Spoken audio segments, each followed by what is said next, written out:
Hello everyone, welcome to our channel Education Hotspot. So this is one more video regarding MPA 16. MPA 16 के regarding यहाँ पे जो हम topic cover करने वाले हैं that is political decentralisation. And please ये मत देख के डरना कि इतना छोटा टॉपिक एग्जाम में 10-20 मार्क्स का आता है, इतने कम से कैसे काम चलेगा. यहाँ पे मैं आपको सब बताने वाली हूँ कि जो आपने प्रीवियस वीडियो में पढ़ा है उसको आप किस तरीके से फर्दर नॉलेज के साथ मिक्स करके यूज़ कर सकते हैं. Because ultimate topic is like एक ही टॉपिक पे यूनिट है जिसको मल्टीपल तरीके से मोल्ड करके आपसे क्वेश्चन पूछे जा रहे हैं बैक टू बैक. अगर आप क्वेश्चन पेपर एनालाइज करेंगे then you will be able to realise the thing. तो यहाँ पे मैं आपको one by one types of decentralisation की एक चीज़ें और उससे कैसे प्रीवियस वीडियोस को लिंक करना है वो एक्सप्लेन करूँगी. डेमोक्रेटिक डिसेंट्रलाइजेशन पे मैंने ऑलरेडी एक वीडियो बनाई हुई है जो अवेलेबल है यूट्यूब पे. आई होप वो आप लोगों ने देख ली होगी. यहाँ पे हम बात करें डिसेंट्रलाइजेशन. देखो मैं सबको मल्टीपल टाइम आप लोगों को बता चुकी हूँ, दोबारा एक बार बता देती हूँ.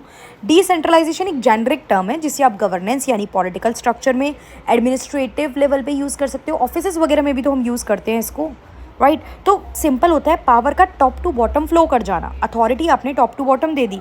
जैसे एक कंपनी में टॉप पे है CEO. Just give me a second.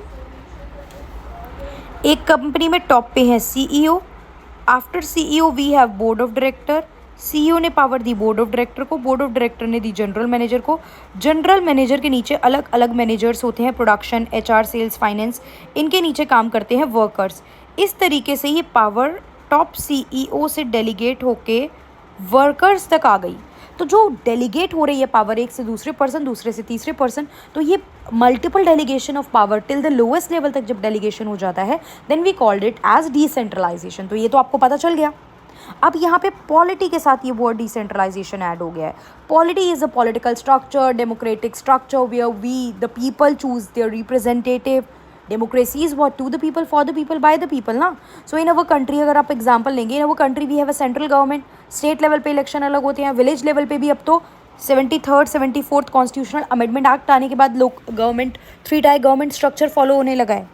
तो क्या ये डिसेंट्रलाइजेशन नहीं है? क्या ये सत्ता का विकेंद्रीकरण नहीं है?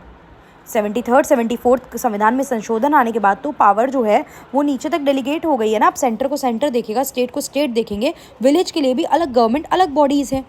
स्टेट नहीं गवर्न कर रहा है, सेंटर से आके लोग नहीं विलेज को गवर्न कर रहे हैं, राइट. तो ये कुछ नहीं है. यही कंसेप्ट क्या कहलाता है? पॉलिटिकल डिसेंट्रलाइजेशन कहलाता है. अब उस विलेज के लोग खुद ही अपने लिए रिप्रेजेंटेटिव को चुन रहे हैं. जब चुनेंगे तो उससे थोड़ा लिंक कर पाएंगे. भाई जानते हैं सामने वाले इंसान को, देखभाल रहे हैं, तो थोड़ा एक लिंक बन पाता है. प्लस वो पर्सन भी वहीं का जब आसपास का बिलोंग करता हुआ पर्सन होगा तो वो लोगों की प्रॉब्लम को ज़्यादा बेटर समझ सकता है और उनके साथ ज़्यादा बेटर कनेक्ट कर सकता है.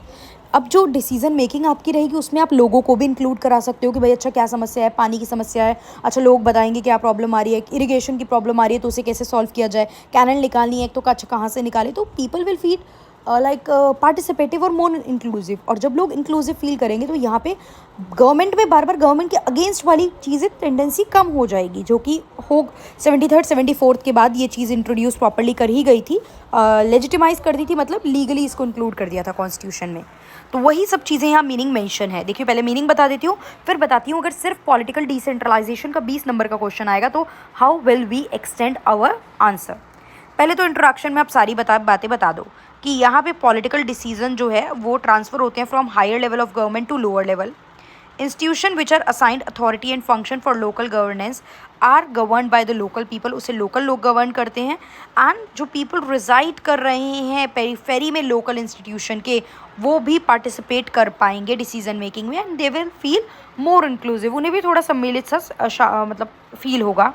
और पार्टिसिपेशन की वजह से पॉलिटिकल स्टेबिलिटी रहेगी गवर्नमेंट की, राइट. जो भी गवर्नमेंट है लोग बहुत ज़्यादा अगेंस्ट गवर्नमेंट के नहीं जाएंगे.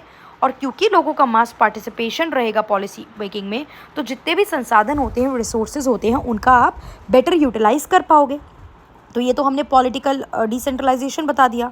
बाकी 73rd and 74th constitutional amendment act एक लैंडमार्क सेट करते हैं जिनके थ्रू आपने रूरल एंड अर्बन गवर्नेंस के लिए आपने 3 टायर सिस्टम सेट कर दिया था. क्लियर. इसके बाद you have to explain the 73rd and 74th constitutional amendment act here, जिसकी वीडियो मैं ऑलरेडी प्रोवाइड करा चुकी हूँ. तकरीबन मतलब एक 100% नहीं तो 60-70% कंटेंट 73rd 74th का प्रेजेंट करो। फिर लिखो what is the benefit of political decentralisation. तो ये जो बेनिफिट है ना पॉलिटिकल डिसेंट्रलाइजेशन के या फंक्शनल डिसेंट्रलाइजेशन, अभी एक एक करके मैं और भी डिसेंट्रलाइजेशन आपको समझाऊंगी। तो डिसेंट्रलाइजेशन के मैं कॉमन बेनिफिट्स के कुछ पॉइंट दे दूंगी। वर्कलोड कम हो जाता है, जो मेन पर्सन है जैसे सीईओ वगैरह मैंने यहाँ बताया, ये मेन एक्टिविटी पे ध्यान दे पाएंगे। अब ये प्रोडक्शन में जाके फैक्ट्री में प्रोडक्शन करने लग जाएं, डिसीजन प्लानिंग कौन करेगा फिर, और प्लानिंग नहीं होगी तो काम तो हो ही नहीं पाएगा। तो यहाँ वर्क बर्डन लोड कम होता है, काम जल्दी होता है, रिसोर्सेज प्रॉपरली यूटिलाइज हो पाते हैं। जब काम दूसरे को आगे डेलीगेट कर रहे हो तो भैया सब लोग अपने अपने काम के लिए रिस्पॉन्सिबल भी तो रहेंगे।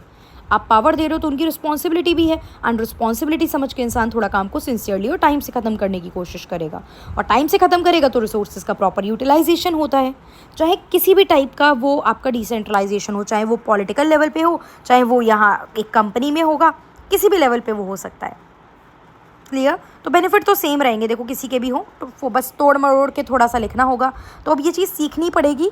डायरेक्ट क्वेश्चन मैं नहीं बता सकती हूँ यही आएगा, ये चीज़ ऐसे आएगी। I can explain you the topic, I can give you the content regarding the topic. जैसे भी कंटेंट एग्जाम में पूछा जाए, हो सकता है 2-3 चीज़ें मिक्स करके एक ही क्वेश्चन में पूछ दी जाएँ। तो आपने अगर कंटेंट अलग अलग पढ़े होंगे, आपको किसी का मीनिंग, एडवांटेज, लिमिटेशंस, क्या उसके स्कोप है, क्या वो किस तरीके से अप्लाई हो रहा है, ये सब अगर पता होगा तो आप उस आंसर को पूरा अच्छे से एक 20 मार्कर या 10 मार्कर जो भी होगा फ्रेम करके लिख पाओगे।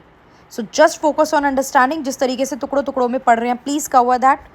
अपने पार्ट पे जैसे पढ़ रहे हो वो पढ़ते रहो। अगर आप लोग पढ़ रहे हो तो आज अपने पार्ट पे तैयारी करो, बट या if someone is here with me then आप इस तरीके से पढ़ेंगे तो you will get the benefit out of this. ठीक है, बेनिफिट भी मिल जाएगा, क्योंकि एक एक करके पढ़ोगे तो बहुत ज़्यादा लगेगा, अरे यार ये चीज़, अरे वो चीज़। और कहीं ना कहीं आप देखोगे कि एक ही टॉपिक पढ़ के आपके मल्टीपल आंसर्स यहाँ पे बन जाते हैं sometime. Clear? So just cover this. In case कोई doubt है then you can always ask this. In the next video we'll cover more type of decentralization and the benefit of decentralization in a common video. That's all for this video. Thank you for watching.